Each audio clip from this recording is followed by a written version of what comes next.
Hi, this is Military Modeller Paul with a final review of my T34 group build, which is done with Gregor Riley, and it's on Facebook as well as YouTube.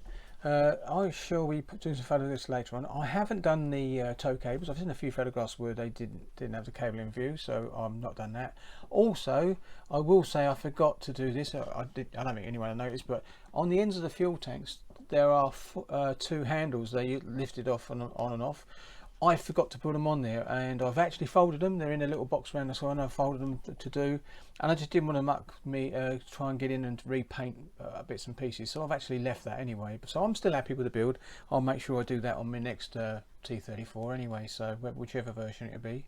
So I'll make sure I put those on. But yeah, but other than that, the build, the kit's really nice. The tracks gave me a bit of a problem because I had to take two links out, and it was a tight fit, but as you can see it's still reasonably loose, so it's not too tight. And I've looked at photographs, and basically this roll, if I'd have dropped it down a fraction, it would have gave me that little bit of extra play, which I should remember for the next build. So that's something worth remembering. I've got my periscopes in place, you might hopefully you'll see in a minute. I'm just going to put the twirly on nice and on a low speed as it goes around. I haven't put the bedroll on the back. I may put that on later, but at the moment I'm not too worried about it. I'm going to be getting on with a couple of other bits later on. It's got the headlight in, as you can see. I might have to shine a torch on the actual lights in a minute, to the periscopes, but they are actually clear, with a bit painted silver, then black over the top of that, and left the clear part clear, obviously, and it gives you that definition of glass and a nice shine. Done them in the periscopes up the top, so if I put this down, perhaps you'll see that. I think you might be able to see that if it comes around. I'll put the light down. Oh, you've seen the reflection of the ones inside the periscope, the turret hatch, but you'll see the one in the driver's bit in a minute as it comes around. I'll put the light back to as it was. It's a bit bright for this, but as you should see, the driver's periscopes glisten a bit, and yeah, you can just see a little bit of a glisten there, as you can say. But so that's been done. I'm going to put these back up to as it was. That's too bright otherwise, just want a reflection off the ceiling. There you go. So as it goes round, and I've got the barrel. The barrel looks a slightly different colour, but the good thing is about that, I thought myself, should I strip it down and redo it? I'm not going to, because basically the barrel would have got hot anyway, so the colour would be slightly darker in some places. So I thought myself, that's what I've done.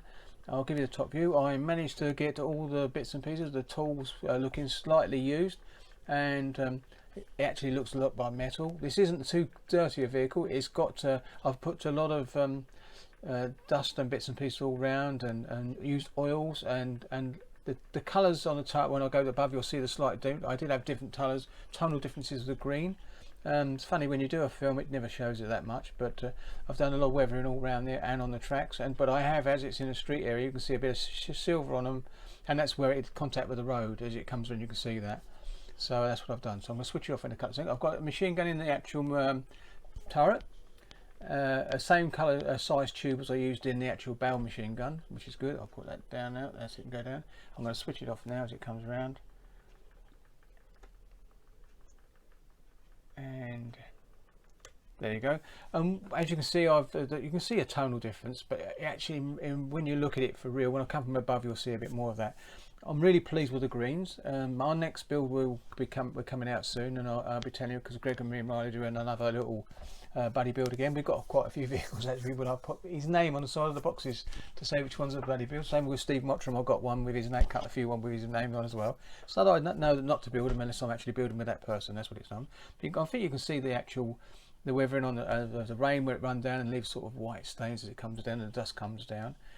I didn't go heavily rusty with my tracks on the front. I just put the rusty's coming through. It's just started and it's there. So if I'll come on lower a little bit. I'll just come back a bit further.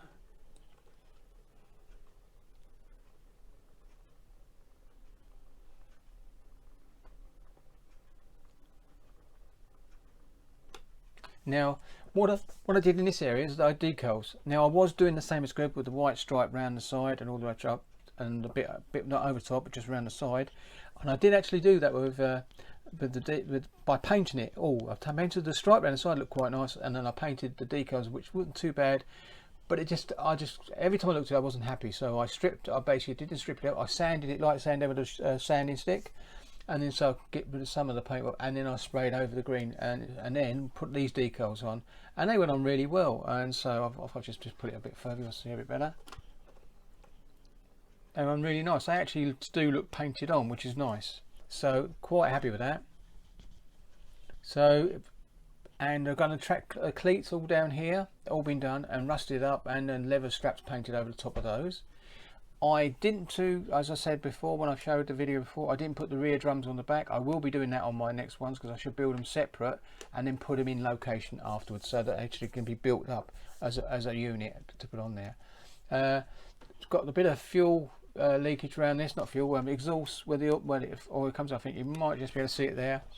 That's the same on there, and it's got a bit on the side of this. This is the actual engine warming for the winter, and it looks a bit of a slightly different green, and I've done that on purpose because I thought myself it's one that was added touch to it, because the mounting points are on the back of the T34. Got there, put it on there, and never took it off, but it didn't go on there at the same time as the rest of the vehicle was when it was put out into production and out in the field, and that's what my reason for that. So it give it a slightly different look to it. Right, I'm going to switch off now and come up from above. So see you in a minute. Well, as you can see from the top down view, the greens, you can see the actual the way I did the paint. I used oils to bring out, and I used oils on the raised areas on the turret net, just to give different definition around the tank, as well as on the engine deck. And if I just pull that turret round, I think you'll see what I mean there. I'm quite happy with that. Now you'll see what you're seeing here. It looks brighter than what it really is when you look at it, because the camera seems to actually bring it out, all the colours out more vibrant. But it isn't like that when you look at it. It's slightly darker, and I might think the photographs later on will actually show that. But if I come down a bit lower, you'll see what I mean. There we go. It's I'm happy with it. It's painted up really nice. So I've got the grills looking nice in there. They lost the red oxide, which is okay, because as I was spraying lightly through, but you can faintly see it there when you see it, as if a bit of red oxide is there.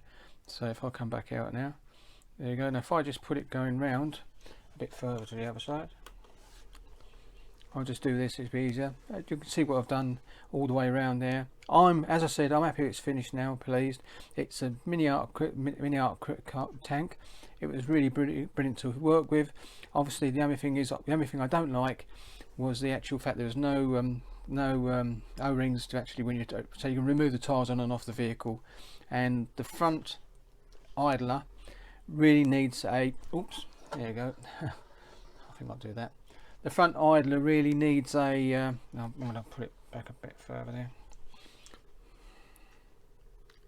The front idlers definitely need a centre location pin, so you can actually rotate it around. But now I know from building this one, I can actually move this one down. The link up is good, positive, so I bring it down a little bit so it lines up a little bit more with the front road wheel. And then I know when I do the same amount of links, because I've got another set of tracks like this, another set of links, it's going to work perfectly. So that'd be okay. So as I said, I think they're going to call that quits. Quite happy with that. Evidently the slogan on the front in Polish is, because this is a Polish tank, is dear. So I suppose that means it's pretty nippy. But anyway, it's dear. That's what they say on the instructions. So anyway, I'm just going to stop it and come down a bit lower, and I'll see you in a couple of seconds. So here we go. It's the last one then. So that's I'll put on the twirly to finish this off on a slow speed. But as I said, I'm quite happy with the way things have turned out. I think I can go back there now. Yeah, I'm quite happy with the way she turned out. The greens you can see there are visible on paper, but they're a lot more subdued than what they're showing up because of the light I've got here. I think if I'd have had a bit more natural light near a window and try and work that out at some point in the future, then I would have got the colours. But you can see when I've done the tonal differences of the greens, and I'm quite happy about that. It looks really nice. Never done that before. I did weather this one more than what I would most of my tanks, but I'm quite liking the fact that it works really well, and I'll most probably go in for my next vehicle, and all I'm going to say it's green, but the next vehicle will be done in a similar fashion, but using the colours of the country of the vehicle is. So there you go. So this is my my build for the T34 group build, set up originally by Greg Riley and myself as a moderator on Facebook. So this is it. This is my thing, and as I said, next time I will definitely put those little brackets on the side. I may even put them on later on. I have made them and bent them. They're in a little clear pup, but they're still brass, so I'll have to sort out a way of sticking them on there and then trying to get the colours in. But to be honest, I could say that they just put these on and they didn't have the handles there. So there you go. So I'm just going to stop her there and say there she is. So thank you very much for watching, and I'll see you on the next build. And again, keep safe. It's not very nice out there, but hopefully we're on the way out of this C90 or Corvid, as we say. Hopefully we're on the way out of it. So catch you on the next one. Happy modelling.